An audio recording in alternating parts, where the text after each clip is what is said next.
भतीजा रे चाचा चाचा माई रे मेरी मम्मी किधर है? तो मौसी किधर है? आ ले लो चला भागे यहाँ ले हमरा बहन के खोजत आलो। ए भौजी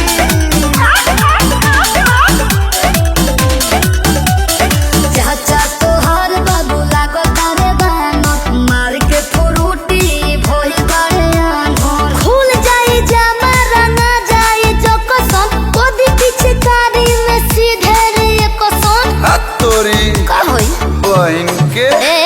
चाचा तोहर बाबू लागो तारे बानो मार के फ्रूटी भोई बाड़े आंधर। बाबू तनी जो अपना मौसी के बोलाव त ना चाचा ये जुल्म होता। बात तोरा माई के जइबे का भीतर का भल बाबू देखना मौसी बोली अखिया से मारेली धाय धाय धाय के सोझा बोलेली गाय हे बेटा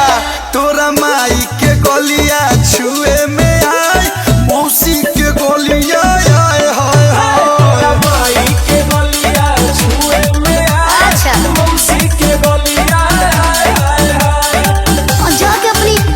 बहिनी के छुआ लो। हाय रे होली हो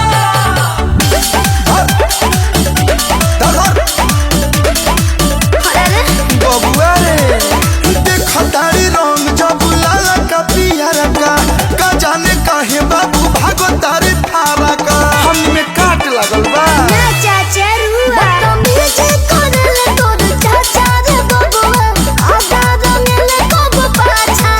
ढेर बोलो तारे बड़ होके बच्चा कब पूछस न पिए के चाय चाहे चाय भतीजा जी तोरा माई के गलिया छुए में आय मौसी के गलियो ओए ओए माई के गलिया छुए में आय अब लोग ना मौसी के गलिया आय हाय हाय डाला वाला या बीर मला वाला गुलाल अरे होली में साली जी फायदा कोरी वाला या बीर मला वाला गुलाल होली में साली जी फायदा कोरी ना बाबू जाए दो हमर घोटे ठीक बा।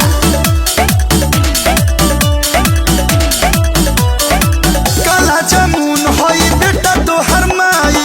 मौसी के गोलियां लागे रसमलाई तनी मनी रसवा चुआ दो चटबका चाचा हेलो से बचन के लगावे तो दो बिटा भाई बासु सैया के आवे तो दो अभी मन भर जो दीना गावे तो दो तोर कनवा में कोहली के सह सह सह होली में बुआ साली खाए खाए खाए का कहतिया बेटा अंकल मौसी डलवाई कौन चीज रे गौरा तोरा माई के गलिया छुए में आय मौसी के गलिया आय हाय हाय नहीं मने ना लगा ले लेकिन छोड़ा दे।